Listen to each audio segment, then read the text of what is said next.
Amén. Gracias, Steve. Gracias a la banda por este tiempo de alabanza tan bueno que acabamos de tener. Si no me conocen, mi nombre es Juan Navarro, soy el pastor asociado de aquí de Heights en español.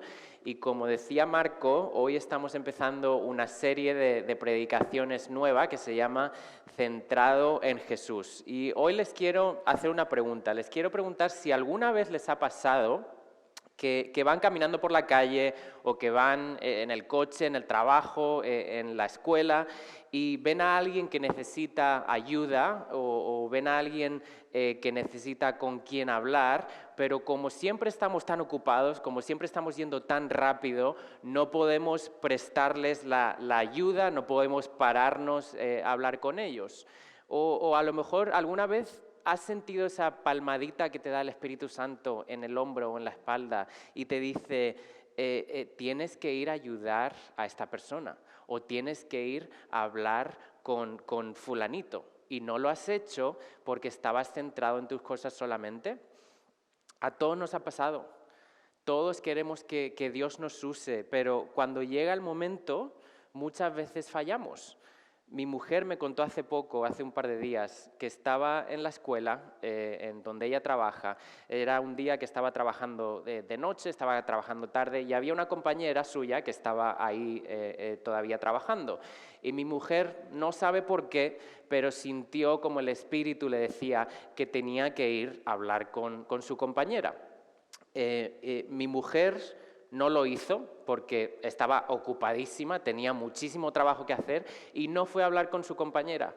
Y al par de días se enteró mi mujer de que su compañera acababa de romper el compromiso de matrimonio que tenía con su novio en aquella época y necesitaba desahogarse. Mi mujer no lo sabía, pero Dios sí lo sabía. Pero muchas veces no hacemos caso y nos centramos en nosotros mismos solamente. Esto nos ha pasado a todos. A mí el primero, estoy poniendo el ejemplo de mi mujer porque me contó la historia hace un par de días, pero todos hemos pecado de esto. Muchas veces nos hacemos llamar cristianos, decimos que estamos dispuestos a servir a Dios, queremos que Dios nos use, pero nuestras vidas no reflejan eso. Estamos centrados en las apariencias, en aparentar algo, en aparentar que pertenecemos a un lugar, a un grupo cristiano, pero en realidad todo es una pantomima, en realidad todo es una mentira. No estamos centrados en Dios, estamos más preocupados de nosotros mismos, estamos más preocupados de maximizar nuestro propio beneficio, de seguir la corriente del mundo, de tener el último modelo de absolutamente todo para sentirnos bien, para sentir que encajamos en esta cultura de materialismo y no nos preocupamos de temer al Señor. Hoy quiero que hablemos de qué requiere el Señor de nosotros como cristianos y de cómo cuando nosotros hagamos eso, le estaremos dejando a Dios que nos use en nuestro día a día. Hoy quiero que vayamos a un versículo en la Biblia solamente. Vamos a estar en el libro de Miqueas, capítulo 6, versículo 8. En este texto, como ya les digo, vamos a ver 3 requisitos que nos pide Dios a nosotros como cristianos y cómo si los cumplimos vamos a estar permitiendo a Dios que nos use para su gloria. Un detalle que les quiero decir de este versículo es que los rabinos del principio de la era cristiana, hace ya mucho tiempo, los rabinos decían que este versículo, Miqueas 6:8, es un resumen de toda la ley en una frase solamente. Y como ya saben, siempre me gusta darles un poco de contexto en el libro en el que estamos y hoy vamos a estar en Miqueas. Miqueas fue uno de los profetas que encontramos en el Antiguo Testamento que profetizó y que proclamó juicio sobre Judá y sobre Israel cuando el reino de Israel se dividió en dos. Miqueas proclamó juicio sobre Judá, sobre Israel, por diferentes motivos, por su idolatría sobre todo, por su corrupción, por la injusticia social, entre otros motivos.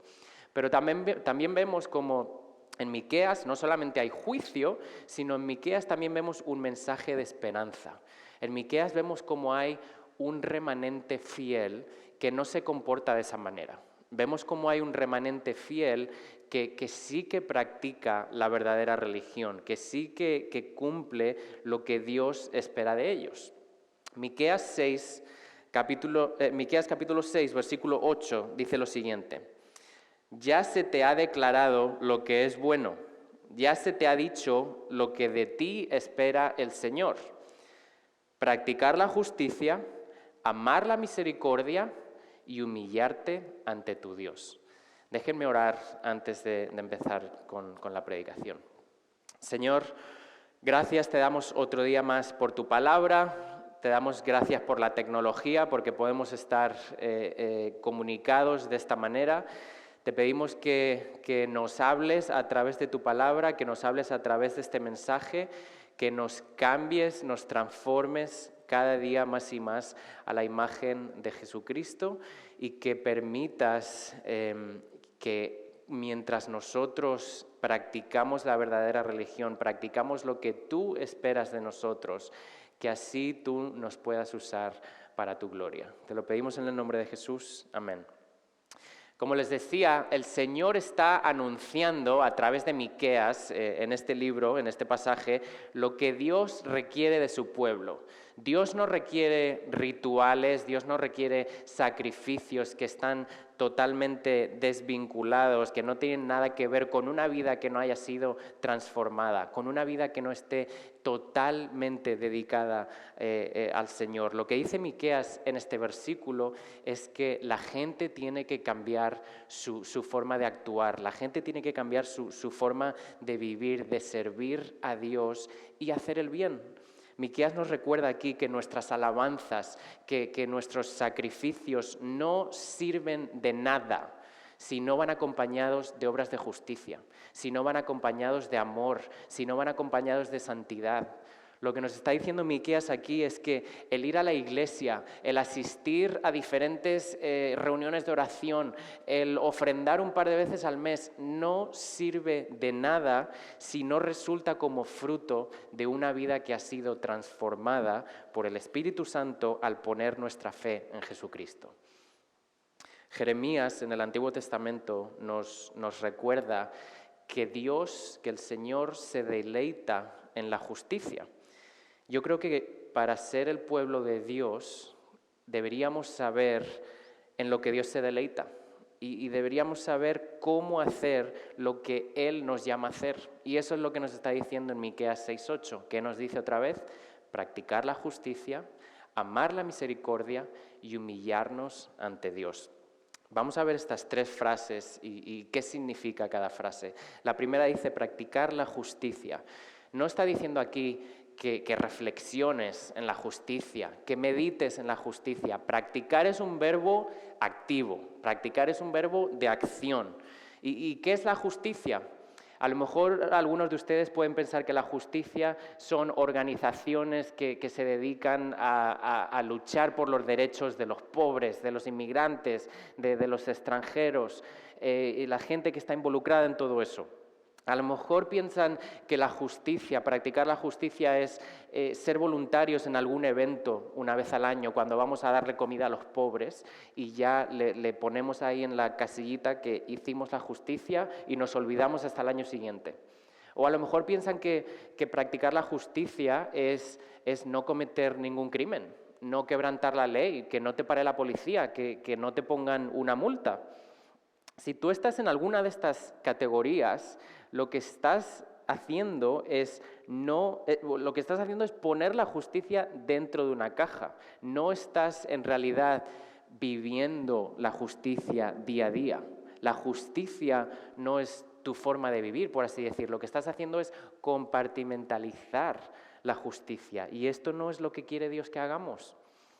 En el Antiguo Testamento vemos como, en la historia de Israel, vemos como Dios saca a su pueblo de Egipto. Seguramente se sabe en la historia de los milagros, las plagas, cómo saca Dios a Egipto liderado por Moisés.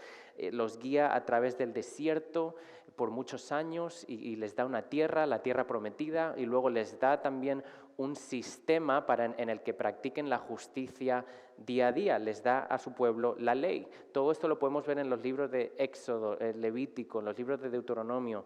Yo sé que normalmente no vamos a estos libros para hacer nuestro devocional. Son libros que cuesta un poco leerlos, son libros que tienen muchísima información y que a veces ni se entiende.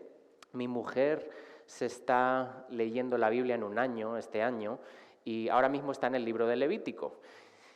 No hay día que no me pregunte, Juan, ¿qué significa esto? Juan, ¿por qué dice esto la Biblia? Juan, no lo entiendo. Y no hay día que no me diga, quiero ya pasar al siguiente libro. Yo sé que son libros un poco complicados, pero estos libros nos dicen cosas como la siguiente. Vemos la ley que Dios dio a su pueblo. Y les quiero compartir un versículo en Levítico 19, del 9 al 10. Dice lo siguiente. Cuando llegue el tiempo de la cosecha, no sieguen hasta el último rincón de sus campos, ni recojan todas las espigas que allí queden. No rebusquen hasta el último racimo de sus viñas, ni recojan las uvas que se hayan caído. Déjenlas para los pobres y los extranjeros. Yo soy el Señor su Dios. ¿Qué significa esto? ¿Qué nos está diciendo aquí Dios con esta ley que le estaba dando al pueblo de Israel? Bueno, significa que en aquel tiempo cada agricultor tenía su campo. Esa cultura era una cultura agrícola. Vivían de los frutos del campo, vivían de la cosecha. Y Dios había designado parte de esa cosecha para los pobres y para los extranjeros. Parte de esa cosecha no le pertenecía a los agricultores. Y lo importante de todo esto es que esa parte de esa cosecha que iba para los pobres y para los extranjeros, eso no era la ofrenda, eso no era parte del diezmo que ellos daban al Señor. Eso era simplemente una parte que no le pertenecía a ellos, que Dios había apartado para que así hicieran justicia. Al hacer esto, Dios estaba invitando, incluso ordenando al israelita a practicar la justicia día a día, para que no trataran de buscar siempre el máximo beneficio para sí mismos, sino que pensaran en los demás. Dios estaba diciendo, me tienen que imitar a mí, tienen que imitar mi carácter, tienen que cuidar de las secciones de la sociedad que están más necesitadas. La tierra de los israelitas era de Dios, los campos de los israelitas eran de Dios, los frutos, la cosecha de los israelitas eran de Dios. Dios, por lo tanto, tenía el derecho de decir, hey, esto de aquí, yo he decidido que parte de esta tierra sea para los pobres y para los extranjeros. No es suya, es de los pobres y es de los extranjeros. Igualmente, todo lo que tenemos nosotros es de Dios, absolutamente todo. Tu trabajo, tu casa, tu coche, tu familia, tus recursos, tu tiempo, tu dinero, todo es de Dios. Dios te ha bendecido con todo eso. Así que, al igual que con los israelitas, Dios debería ser el que dijera lo que tú tienes que hacer con todo eso. De hecho, deberíamos estar pensando, considerando todo como si fuera de Dios, porque es de Dios, y deberíamos estar pensando en maneras en que nosotros podemos dedicar esos recursos para otras personas. Nosotros no somos agricultores, ya lo sé, no tenemos campos, no cosechamos, pero ¿qué cosas tenemos? Tenemos tiempo, tenemos dinero, tenemos relaciones, tenemos energía. En este mundo en el que vivimos, siempre se nos anima, incluso se nos fuerza a veces a maximizar todos nuestros recursos, a sacar el máximo beneficio posible para nosotros mismos. Lo vemos en la televisión, lo vemos en la cultura, lo vemos en el materialismo, lo vemos en el tiempo en el que pasamos en el trabajo y no con nuestras familias. Esta cultura, esta sociedad nos empuja, nos fuerza a veces a cosechar hasta el último grano de nuestro campo. Si tenemos un 5% del campo que no hemos cosechado, ya nos sentimos mal porque nos sentimos que estamos desperdiciando. Si tenemos 10 minutos que nos sobran en el trabajo, ahí tienes a tu jefe o a un compañero o incluso a nosotros mismos para recordarnos a nosotros mismos que estamos desperdiciando el tiempo, que tenemos que aprovechar todo el tiempo al 100% sin descansar absolutamente nada. Si te dan un aumento en el trabajo, ¿qué te dice la sociedad? Cómprate una casa más grande, o cómprate un coche mejor modelo, o cómprate una televisión último modelo. Si no tenemos todas estas cosas, no estamos avanzando en esta sociedad. Esto es un tren de alta velocidad que no para y que va a terminar destruyéndonos. Hay muchos que no podemos ni concentrarnos en la iglesia, cuando venimos a la iglesia o cuando la están viendo desde sus casas, porque ya estamos pensando en el trabajo, en la reunión que tenemos, en cómo no nos llega el dinero para pagar la renta, en el carro que nos queremos comprar, en el teléfono que quiere nuestra hija que le compremos. Esto es un ciclo destructivo. Es la sociedad en la que vivimos. Así vivimos. Lo único que nos está produciendo todo esto, que es ansiedad, depresión, soledad, está produciendo infidelidad, incluso está produciendo cansancio, angustia, y lo peor de todo es que no estamos imitando a Jesucristo como seguidores de Él que decimos que somos. Tenemos que recordar que nuestras vidas no son nuestras en realidad. Fuimos comprados al precio más alto. Jesucristo dio su vida por nosotros. Lo mínimo que podemos hacer por Él ahora es seguirle, obedecerle e imitarle. Cuando nos quedamos con todo el tiempo, con toda la energía, con todos los recursos de nuestro campo, estamos siendo desobedientes. Estamos centrándonos en nosotros mismos. Y cuando haya gente a nuestro alrededor que Dios quiera que ayudemos, que Dios quiera que pasemos tiempo con ellos, no vamos a poder ofrecerle la ayuda porque ya la hemos cosechado para nosotros mismos. Cuando no dejamos ese margen en nuestras vidas que dejaban los israelitas en su campo, cuando no dejamos ese margen que Dios requiere de nosotros, no vamos a poder ayudar a los demás. Dios nos dice en su palabra que tenemos que ayudar a los huérfanos, que tenemos que ayudar a las viudas, a los afligidos, a los pobres, a los extranjeros. Dios está diciendo que Él ha decidido que parte de lo que Él te ha dado, que parte de lo que tú tienes, le pertenece a ellos. Piénsalo bien, no te pertenece a ti. Dios te está diciendo que tienes que practicar la justicia de esta manera, ayudando a los extranjeros, ayudando a los pobres y a todas estas secciones de la sociedad en tu día a día. Tenemos que empezar a cambiar la mentalidad, tenemos que empezar a temer más a Dios, tenemos que empezar a de verdad seguir a Jesucristo y dejar que nos use día a día.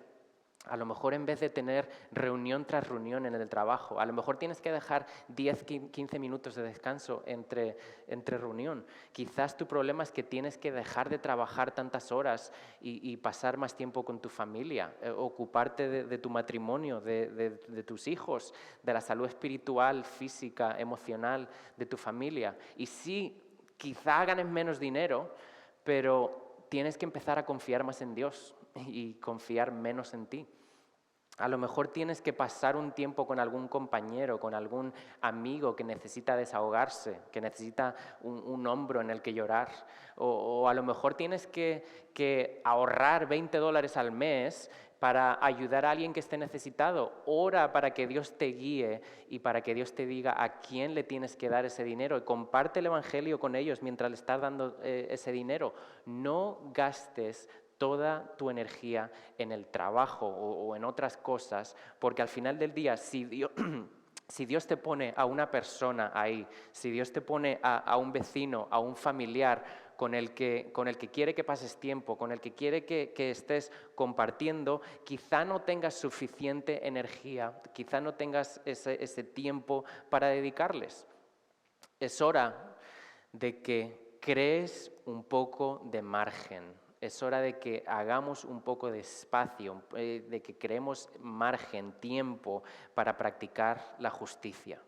Es hora de que creemos ese espacio para que Dios pueda usarnos. Tenemos que vivir con una mentalidad misional y practicar la justicia. Pero en este pasaje vemos cómo no solamente estamos llamados a practicar la justicia, sino que estamos también llamados a amar la misericordia.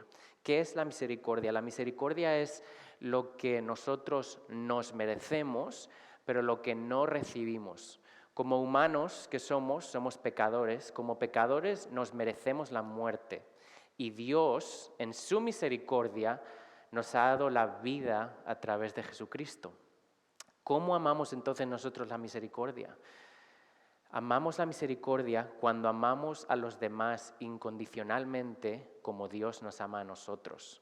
Amamos la misericordia cuando mostramos gracia, cuando mostramos misericordia a los demás, aunque sea gente que no se lo merezca, cuando somos amables, cuando somos pacientes, cuando somos buenos con otras personas, aunque no estén siendo buenos con nosotros. Quiero contarles una historia que vemos en la Biblia, un ejemplo, para que vean cómo hay alguien que nos dice la palabra de Dios, que no solamente practicó la justicia, sino que amó la misericordia. Esta persona la encontramos en el libro de Ruth y su nombre es Booz. Si no está muy familiarizado con el libro de Ruth o con esta persona, Booz, les quiero contar un poco de la historia. Ruth era una moabita, una extranjera, pobre de un pueblo despreciado por los judíos, que estuvo viviendo con su suegra Noemí, que sí que era israelita, en la tierra de Moab, un país extranjero. Nos dice el libro de Ruth, que durante el tiempo de los jueces hubo hambre en la tierra de Israel. Entonces Noemí, israelita, se decidió irse a la tierra de Moab para vivir allí con su familia. Con el tiempo, el esposo de Noemí terminó muriendo, los hijos de Noemí se casaron con moabitas, y los hijos de Noemí terminaron muriendo también, y ella se quedó con sus dos nueras, una de ellas Ruth.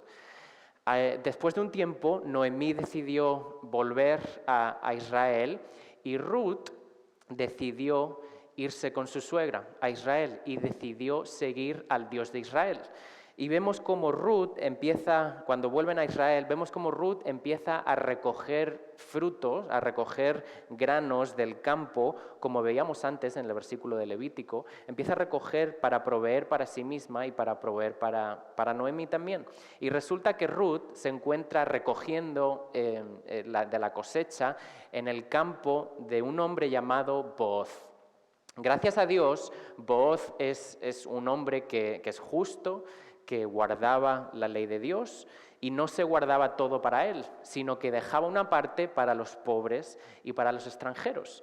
Y Booz dejaba que estas personas, los pobres, los extranjeros, fueran detrás de sus trabajadores recogiendo las espigas, los granos, los frutos, para que así pudieran proveer para sus familias. Así practicaba Booz la justicia. Pero vemos en el capítulo 2 de Ruth como Booz no solamente practicaba la justicia, sino que amaba la misericordia. En el capítulo 2, como les digo, vemos cómo Ruth llega al campo de Booz y cómo Booz se da cuenta de que hay una persona que él no conoce, y Booz le pregunta a sus trabajadores: oye, ¿quién es esta persona? ¿Quién es esta mujer? Y los trabajadores le dicen: es una extranjera, es moabita, pariente de Noemí. Y entonces Booz se acerca a Ruth y Booz le dice a Ruth: oye, quédate en mi campo, no te llevas a ningún otro campo, quédate aquí y recoge aquí las cosas, los frutos, las espigas que están dejando caer mis trabajadores, quédate en mi campo. Y no se queda ahí la cosa, sino que después Booz la invita a comer. Le dice que se vaya a comer con ellos, y ahí se va Ruth y le da comida de sobra incluso para llevarle de vuelta a Noemí. Y no acaba ahí la cosa, sino que sin Ruth saberlo nada, Booz le dice a sus trabajadores, le dice: oye, tiren más frutos de lo normal, dejen caer más espigas, más granos de lo normal para que Ruth pueda recoger incluso más de lo normal. Esta es la manera en la que Booz no solamente estaba practicando la justicia, sino que estaba amando la misericordia. Booz amaba ser amable, amaba ser bueno con una persona extranjera, con una persona pobre como era Ruth. No solo vemos cómo Booz estaba siguiendo la ley de Dios, sino que iba un paso más allá. Ahora, ¿cómo podemos hacer todo esto nosotros mismos? ¿Cómo podemos ser como Booz? ¿Cómo podemos practicar la justicia, amar la misericordia? Quizás tengas que ayudar a alguien que esté necesitado. Quizás tengas que darle tiempo a un amigo, a esa persona que sabes que necesita desahogarse, que necesita hablar con una persona. Quizás tengas que comprometerte a orar por alguien que no conoce a Dios. Quizás tengas que ayudar económicamente a una persona que tú sabes que está necesitada. Quizás tengas que perdonar a esa persona que has perdonado varias veces ya. Quizás tengas que comprometerte a pasar un tiempo con tu esposa cada noche. Al igual que leemos en Filipenses 2, Jesús se convirtió en siervo. Jesús se humilló por nosotros hasta morir en la cruz. Jesús practicó la justicia y Jesús amó la misericordia y se humilló ante Dios. Nosotros tenemos que imitarle, tenemos que dar de nuestro tiempo, de nuestros recursos, de nuestras finanzas, tenemos que dar nuestra vida como sacrificio vivo a Dios. Tenemos que amar a Dios y tenemos que amar a las personas. En este mundo en el que la gente solo busca lo mejor para sí mismos, en el que la gente solo busca el máximo beneficio para sí mismos, la iglesia debe ser diferente. La iglesia debe estar formada por personas que imitan a Cristo. La iglesia debe estar formada por personas que perdonan hasta 70 veces 7. La iglesia debe estar formada por personas que dan segundas y hasta terceras oportunidades. Por personas que no dan la espalda al pobre, al necesitado, al afligido, al desnudo, a la viuda, al huérfano, al extranjero. Esto es lo que Dios requiere de nosotros. Dios quiere usarnos de esta manera y Dios quiere cambiar nuestra sociedad de esta manera. Todo empieza cuando empezamos a practicar la justicia y amar la misericordia. Nuestra vida no es nuestra. Fuimos comprados al precio más alto que se puede pagar. Así que nosotros no solamente queremos obedecer, sino que deberíamos ir más allá. Deberíamos querer imitar a Cristo, deberíamos querer ser seguidores de Él, y no por obligación, sino por ser quien somos, por nuestra naturaleza. ¿Quién somos? Hijos de Dios, justificados por el sacrificio de Jesucristo en la cruz.